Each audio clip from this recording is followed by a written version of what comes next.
Karoline, in your first briefing, the media went after this administration for deporting illegal immigrants they claimed were not criminals. That's The right. question is, do you think they're out of touch with Americans demanding action on our border crisis? The media out of touch? I think the media certainly is out of touch, and I think that's proven by a number of things, John.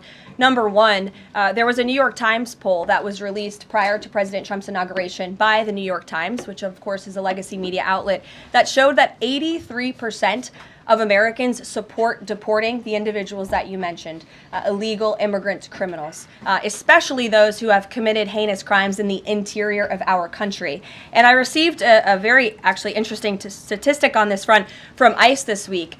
97% of the deportations that this administration has made thus far are of individuals who had a removal order from the previous administration, but were never removed from the interior of our country. So this shows that the previous administration was actually defying our laws, and all this administration is doing is simply following the laws, the immigration laws of this great country. Thanks for the question, John. Anything else? No, that's it. Okay, great. Peter. Thanks, Caroline. If President Trump is telling us that air traffic control towers are staffed with unqualified controllers, these DEI hires who never should have been brought on, then it's not safe to fly commercially, is it? The president was asked and answered this yesterday, and he believes that it is still indeed safe, and Americans should feel safe traveling our skies. With that said, two things can be true at the same time, and we certainly have seen the deterioration of federal hiring standards at the Federal Aviation Administration, and the president wants to increase those standards. He wants pilots in this country who have the great responsibility of flying American citizens by the tens of millions every single day to be chosen for that position based on their merit and their skills. And so the administration will continue to prioritize this. Was the air traffic controller in the DCA tower on Wednesday night hired or not fired at some point because of his or her race? That investigation is ongoing, and so when we have updates on the exact individuals who were involved in the collision, including the air traffic controller, also the pilots of the helicopter and others, we will confirm those. I don't want to confirm names from this podium today. We're not in a position to do that. But I will say the president has still rightfully pointed out that there has been problems with the aviation industry over the past several years. And this started under Barack Obama in 2014. And when the president says on Truth Social, the Black Hawk helicopter was flying too high by a lot, it was far above the 200-foot limit, that's not really too complicated to understand, is it? Is he suggesting a helicopter malfunction or a crew error or a crew doing this intentionally? No, the president is simply stating what he said in that Truth Social post, which is that the helicopter was flying higher than it should have been, which is one of the reasons that led to this collision. And the other reasons for that are still being investigated, and I will let that investigation play out. Kelly. Some of our colleagues have obtained a memo from the Defense Intelligence Agency that talks about not holding any activities or programming related to Black History Month to be in line with the president's views on diversity, equity, and inclusion. Does the president plan to have a proclamation about Black History Month? In his first term, each of the 4 years of his term, he did so and called on those in government to have programming activities and celebrations. Is he going to do that this year? Yeah, the president looks forward to signing a proclamation celebrating Black History Month. I actually spoke with our great staff secretary. It's in the works of being approved, and it's going to be ready for the president's signature to signify the beginning of that tomorrow. If an agency is calling off those kinds of activities in an attempt to be in alignment with the president's views on DEI and other things, should they adjust that now and have those programs and make those celebrations however they see fit in the office? The president is leading here at the White House, and I'll leave it to the proclamation that he will sign very soon. Mary, great to see you. Thanks for having us. So I wanted to follow up on the gender executive orders you mentioned. First of all, we know that President Trump has taken a bunch of steps to protect children from irreversible transgender procedures. Is he interested in backing congressional legislation on this point? And does the Trump administration have interest in investigating doctors who perform these irreversible procedures on kids, such as a double mastectomy on a minor girl? Well, the president has already taken a very strong stance on this issue this week with the signing of his executive order, a few executive orders in this space. First, he made it the official policy of the federal government that there are only two sexes, male and female, and we have directed all federal agencies to comply with that policy. As for congressional legislation to support the president's agenda in this space, and certainly ending the mutilation of young children, the chemical castration of young children, which is a barbaric practice that the vast majority of Americans do not support for young minor children. Certainly the president would support Congress's efforts, as he has already made that very clear this week. Jennifer. On Rick Grinnell's trip to Venezuela to meet with Nicolas Maduro, is there anything you can share on timing on that, what his agenda is, what the mission of that trip is? Yes, so I can confirm that Rick Grinnell is in Venezuela today. I can confirm that Rick Grinnell is going to Venezuela, or is in Venezuela, with two immediate directives from the President of the United States. Number one, Rick Grinnell has been instructed to identify a place and ensure that repatriation flights of Tren de Aragua members, Venezuelan nationals who have broken our nation's laws, will land in Venezuela. As I said at this podium a few days ago, we expect every nation on this planet to cooperate with the repatriation of our citizens, and so Rick Grinnell is in Venezuela to ensure that can continue. And number two, Rick Grinnell is in Venezuela to ensure that all U.S. detainees in Venezuela are returned home. That's his mission, and I will provide a readout after this trip. On Bob Menendez, can you tell us if anyone has approached the White House or the president about a pardon or a commutation? I have not been part of those discussions. If they have, I am not sure if they have, but I won't speculate on potential pardons that may or may not happen. To my awareness, the answer is no. Justin. Hey, friends at Reuters are reporting that the president has made a decision on the Canada and Mexico tariffs, but that they won't actually be implemented until March 1st. I was wondering if you could confirm that and talk through some of the president's thinking. I saw that report, and it is false. I was just with the president in the Oval Office, and I can confirm that tomorrow, the February 1st deadline that President Trump put into place at a statement several weeks ago, continues. The president will be implementing tomorrow a 25% tariffs on Mexico, 25% tariffs on Canada, and a 10% tariff on China for the illegal fentanyl that they have sourced and allowed to distribute into our country, which has killed tens of millions of Americans. These are promises made and promises kept by the president. The president yesterday said that last night he was planning to discuss whether an exemption would be made on oil imports. Do you have any information on what decision he made there, or will there be exemptions at all offered under this? I don't have an update or readout for you on the exemptions, but those tariffs will be for public consumption in about 24 hours tomorrow, so you can read them then. Stephen Nelson. Thank you very much, Caroline. I have three questions, if that's all right. I'd like to ask you about press freedom and then about two economic matters. Sure. On press freedom, on Tuesday you announced plans to roll back the more restrictive press badge policy of the Biden White House. But there's a different anti-press freedom policy I wanted to ask about. The Biden White House adopted a mysterious pre-screening process for journalists allowed into large event spaces that in the pre-pandemic days of the first Trump term were open to all journalists on campus. This effectively limited the diversity of reporters present and blocked the asking questions that large segments of the American public wanted answered. As press secretary, can you commit to abolishing this mysterious pre-screening process? There were a lot of mysterious processes that my team and I have had to unravel over the past 2 weeks that were implemented by the previous White House and in particular the previous press shop here. And so I can commit to a greater access and transparency, which I believe we already have by ensuring that the 440 journalists whose credentials were revoked will be reinstalled. They will get their credentials if they wish to. We've also, of course, opened up a new seat to new media. And as far as open press events here at the White House, if we tell you it's open press, it's open press. So just to confirm, this pre-screening thing is something you're aware of and you'll work to undo to the maximum extent possible. When we say something is open press, it will mean it's open press. Economic matters, and I can just ask them both at once for Sure. you.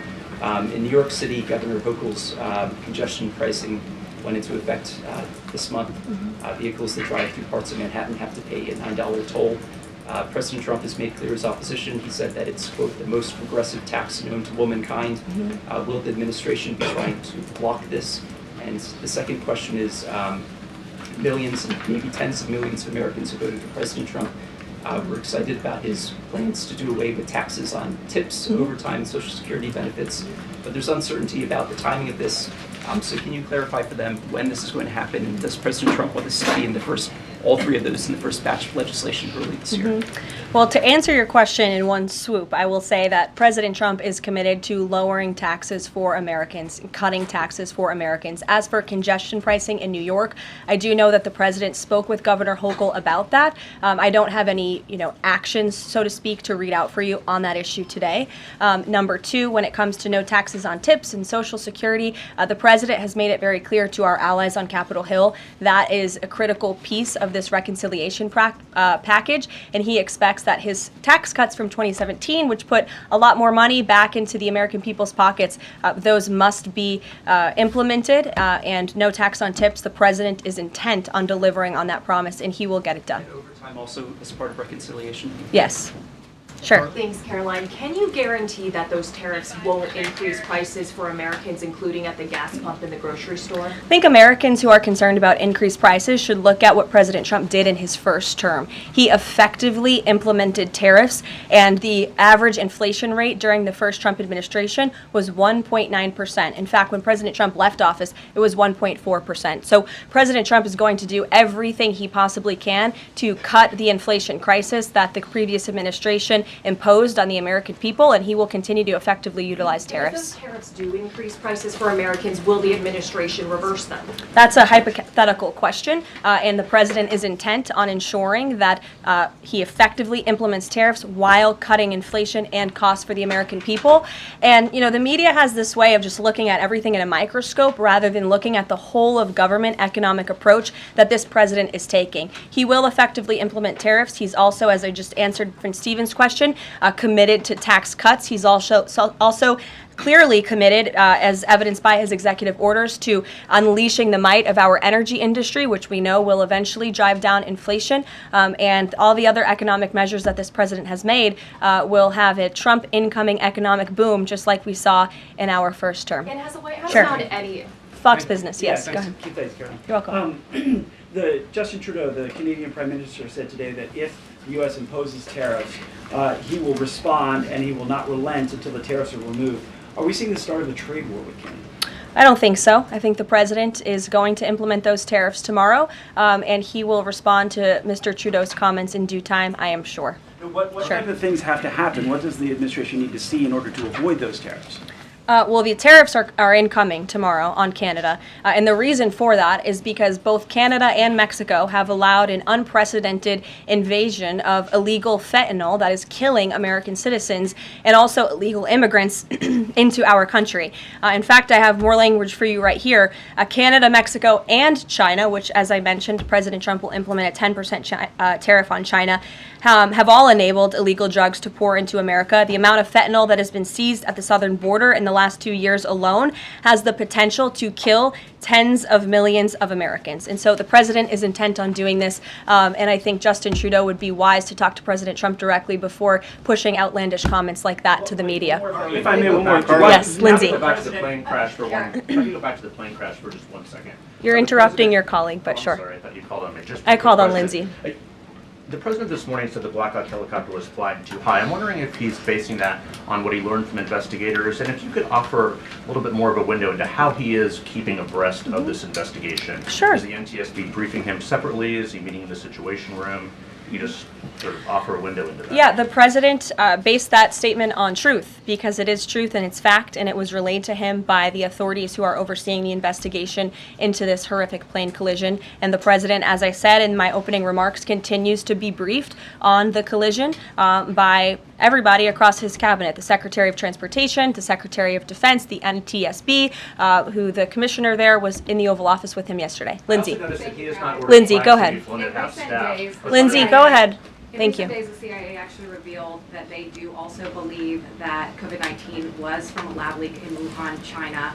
How is the president planning on responding to this additional intel from the CIA, and will it impact how he responds to them with tariffs? Yeah, kudos to John Ratcliffe for revealing that truth and that fact to the American people. Many years too late, the Biden administration had a chance to let the American people know the truth about that, and for some reason, they chose not to. I also would just like to point out that several years ago, when I was working in this press shop and President Trump would take to this podium to brief the American people on COVID-19, he suggested that COVID very well may have came from a lab in Wuhan, China. And many members in this very room mocked him for that, said he was spewing conspiracy theories. He was not. We now know that to be the confirmable truth. It took many years for it to come out, but the president was right in this instance again. Sure. Caroline, thank you. I wanted to ask about Secretary Rubio's trip to Panama first. Sure. What did the conversations look like with President Trump on that? The president of Panama says it is, quote, impossible to negotiate over the canal. So what are you expecting from this visit?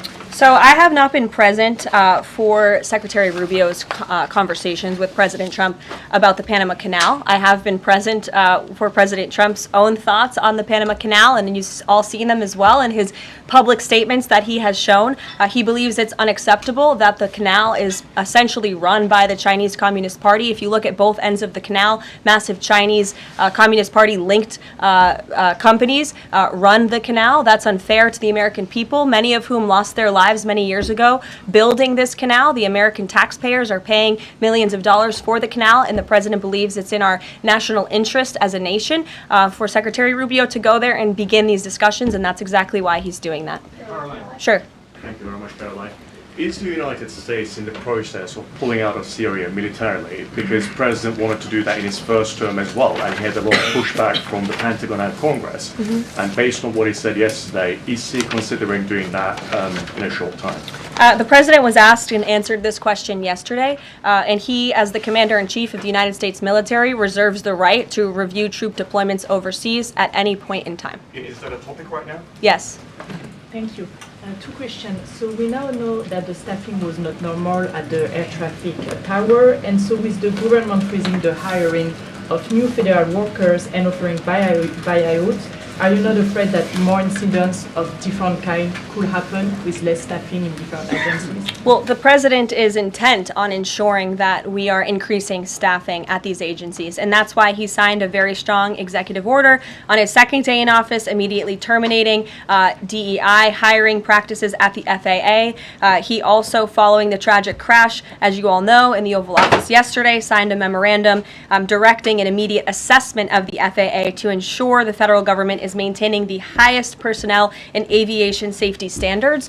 And I would also just say there's a cultural piece to this as well. If you are an American who has spent many years studying aviation, and you graduate from school and you're an air traffic controller based on skill and merit, and then you apply for a job and you're forced to fill out a biographical questionnaire asking you the color of your skin and asking you where you're from in details that aren't relevant at all to the job description, I think that deteriorates the morale of people in this industry. And if you talk to people in this industry, they'll tell you that.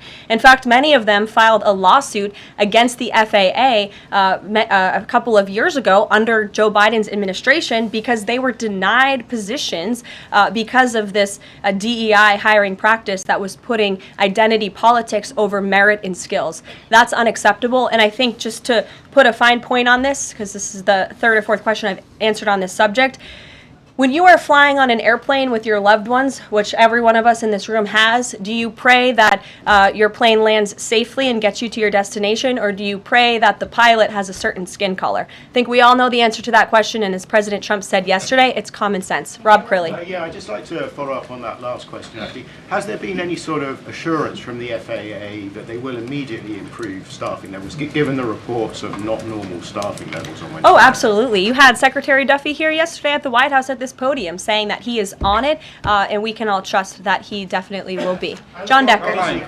Thanks a lot, Carol.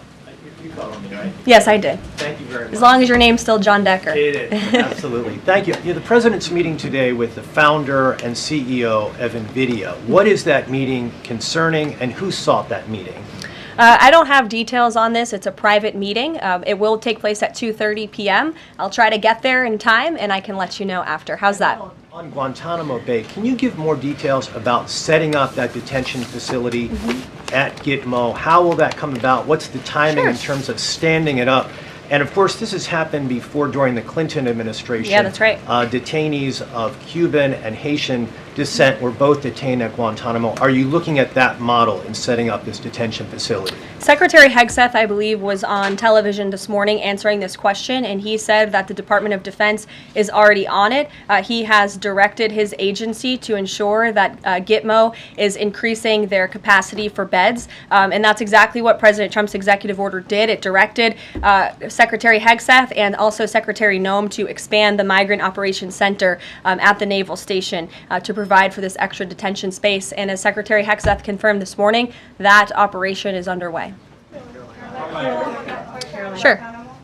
Caroline, on the tariffs, can you clarify whether those will actually be going into effect tomorrow, or Yes. whether there might be some lead time? Yes. And are those, they will be going into effect? Correct. And are those meant to be in place long-term, or is there a scenario in which Canada, Mexico, and China can offer concessions and then they would be removed? At this point, the president has made it very clear those tariffs are going to be implemented and in effect. If the president at any time decides to roll back those tariffs, I'll leave it to him to make that decision. But starting tomorrow, those tariffs will be in place.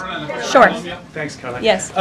Can you confirm a report by our friends at the Daily Mail that the British Prime Minister Keir Starmer is going to be visiting the White House in February? And also, if I may, do you have any more details on Netanyahu's visit here next week? Sure. I have not seen that report about the Prime Minister. I can go check back with our friends at the National Security Council and get back to you on that. I can confirm that Prime Minister Netanyahu will be here on Tuesday, February 4th, for a working meeting and visit with the President. And I'm sure you will all be here, very excited to cover that visit.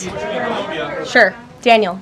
Thank you, Caroline. You're welcome. Back on the Guantanamo Bay subject, specifically, obviously, why does the president feel like that's the best location or a good location to make sure that Americans are safe from violent, illegal migrant crime?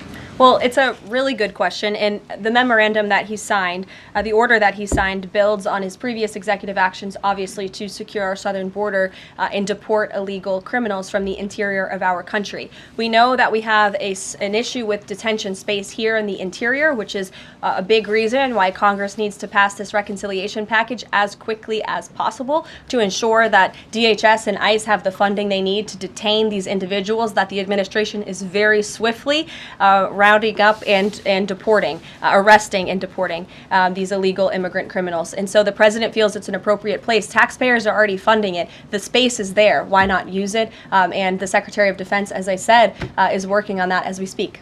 Sure. Caroline? Yes. Thank you so much for having me here and answering your question. So I want to talk more about the success that ICE is having finding these violent criminal aliens, some of them being sexual predators. But my friend Ben Berquam reports that the Chicago mayor and the Illinois governor are preventing ICE agents from going into jails and prisons to enforce detainers against illegal aliens.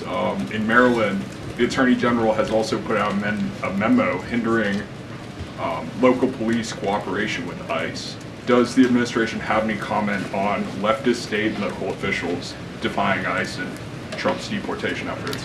Yeah, I think it's very interesting that Democrat officials in these cities who have been completely overrun and overwhelmed by illegal immigrant criminals would refuse support and help to cure this problem that has especially taken over their cities. I guess they don't want to admit they've been wrong with their sanctuary city policies. I'm not sure. You'll have to ask them about their intentions. But they would be very wise to comply with this administration because this administration is hell-bent on enforcing our nation's immigration laws. And this administration will continue to arrest and detain and deport illegal migrant criminals. And what we won't do is defy our nation's immigration laws like the previous administration who had these orders of removal on illegal immigrants across the country and were refusing to execute on them. We will continue to remove illegal criminals from our nation's interior. Are these sanctuary city leaders, are they violating the law?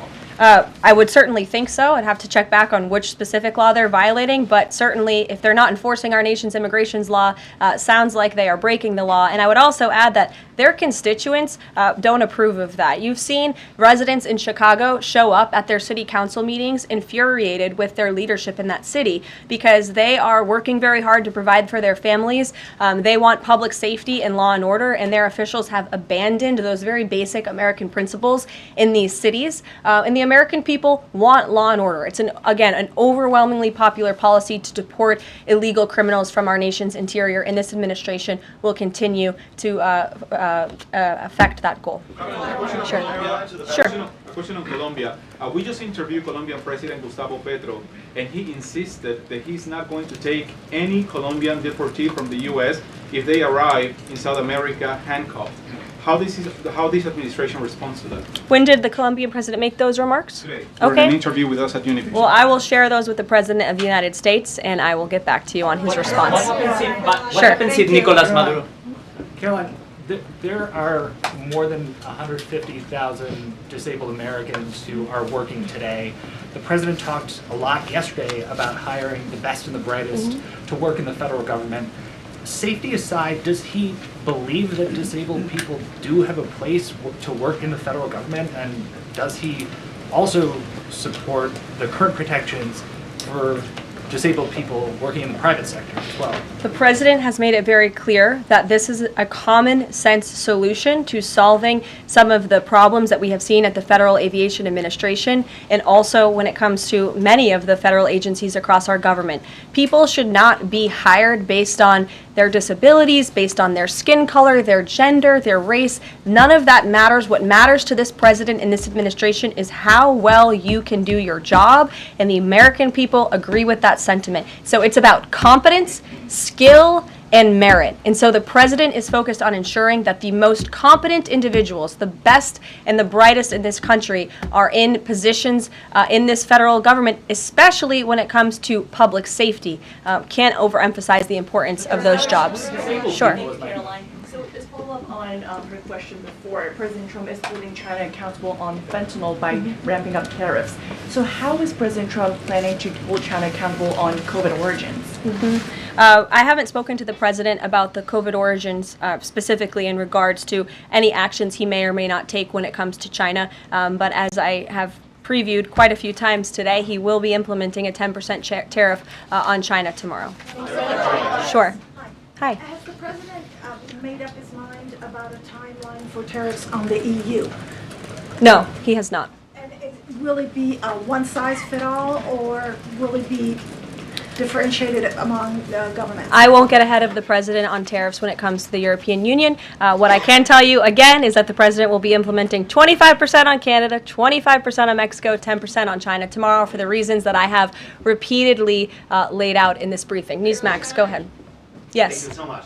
No, the gentleman behind you. James Rose. Yes, James. Thank you. Thank you, Caroline. Two quick questions on foreign policy, and then one very long and tedious and ponderous Rosen question thereafter. First, on Iran, we've heard very little about the president's forthcoming Iran policy besides his determination to prevent that nation from achieving a nuclear weapons capability. Is it the president's objective, short of the use of U.S. military force, to use the broad array of his powers to try to hasten the end of the Iranian regime? I think the president has actually made his position on Iran very clear, and he made that clear when there were the negotiations about the ceasefire, which we know obviously is now in place, and the deadline on that ceasefire has continued. He said that Hamas and Iranian-backed terrorists would have hell to pay if that ceasefire didn't move forward, and then quickly thereafter it did. I also do have news on the hostage front, which I'm very surprised nobody asked about this because it is big news story, and the White House applauds the release of 8 additional hostages from Hamas captivity, thanks to the ceasefire deal secured by President Trump. 3 Israeli and 5 Thai nationals are being reunited with their families and their loved ones after being held in unspeakable conditions for over 15 months. And the president remains committed to the release of all remaining hostages, and they should have never been taken by the brutal terrorist group Hamas in the first place. And I think President Trump's working meeting with the Israeli Prime Minister next week emphasizes his continued support for Israel